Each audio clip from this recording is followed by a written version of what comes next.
अस्सलाम वालेकुम viewers. Drama serial इश्क तमाशा में आप लोगों ने देखा कि वहाज जिसको मोहब्बत करने तो आती नहीं, लेकिन वो बार बार मरहा से मोहब्बत करने के दावे करता है, लेकिन साथ साथ उस पर शक भी करता है।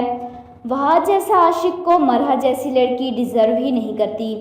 दूसरी तरफ अकीला, उसकी सारी बेटियां मुँह फट आवारा हैं, सबकी सब अपनी माँ के खिलाफ हो जाती हैं और रुशना के सर का दर्द तो ठीक नहीं हो रहा। मरहा पर जुल्म करने वाली चच्ची और उसकी बेटियां सारी एक दूसरे के साथ लड़ लड़ कर ही मरी जाएंगी। नेक्स्ट एपिसोड में आप लोग देखेंगे कि अकीला के पूरे घर में से खाला समझदार औरत हैं जो बात बात पर मरहा की चच्ची को अकल की बात करती हैं, लेकिन चच्ची तो खाला अम्मा को भी किसी खातर में नहीं लाती और कहती हैं कि मैंने रुशना के साथ बिल्कुल ठीक किया, उसके साथ ऐसा ही होना चाहिए था, और कहती है कि अच्छा हुआ मरहा घर से चली गई, मुझे उसके जाने का कोई अफसोस नहीं है।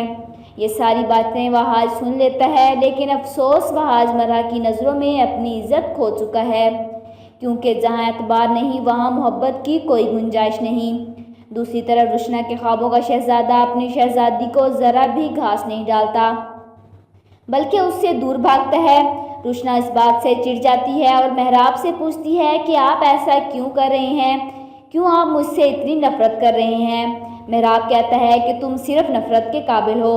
रुशना ने अपने हुस्न के गुरूर में अरम की मोहब्बत को रोन डाला और उसको अभी तक एहसास नहीं हुआ, और जब तक रुशना को एहसास नहीं होगा मेहराब उसको ऐसे ही तड़पाता रहेगा, और रुशना की यही सज़ा है।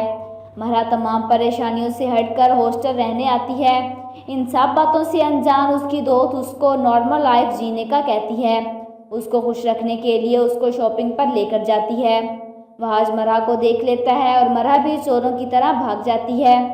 क्या वहाज मरहा से मिलकर अपनी कन्फ्यूजन दूर कर पाएगा या नहीं? मरहा किसको मिलनी चाहिए, वहाज को या फिर मेहराब को? अपनी राय का इजहार कमेंट बॉक्स में ज़रूर कीजिएगा और साथ ही साथ मेरे चैनल को भी सब्सक्राइब कीजिएगा। Thanks for watching.